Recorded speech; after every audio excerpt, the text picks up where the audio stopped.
Hey, riders. This morning, the woman of God led a devotion where she talked about commitment. And it got me to thinking, what are we committed to? And how committed are we to God? We commit to a lot of things, right? We commit to marriages. We commit to jobs. Some of our athletes commit to universities. In all of our commitments, how many of us truly make a sound and dedicated commitment to Christ and to the work of the kingdom, right? So many of us will say, I'm committed to Christ, but we only go to church on Sundays. We don't open our Bibles except for when the man of God says turn to whatever his text is. A true commitment has to be worked on. In your marriage, you don't simply say I do and everything is done. No, there's work, right? There are good seasons and there are trying seasons. There are times when you cannot get enough of your spouse and times when you wish your spouse would go someplace else.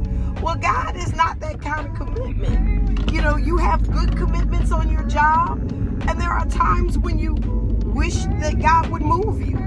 And you wonder why you thanked him for the blessing of the job when it becomes a burden.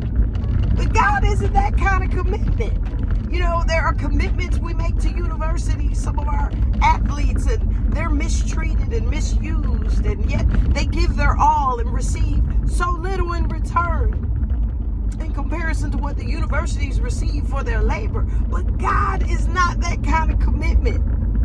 God is the opposite. He asks for the smallest of commitments to give us so much.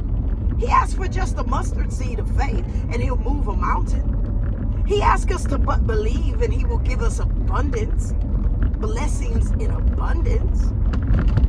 So what are you committed to? What's your ROI on the things that you've chosen to commit to? The return on investment.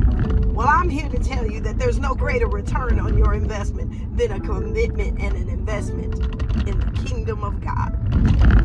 So don't just be a Sunday morning worshiper. Worship God throughout the week. Serve him throughout the week. Study his word and live a life according to his precepts. Because that's a commitment that pays dividends. God bless you. Like and subscribe to my page. Keep riding.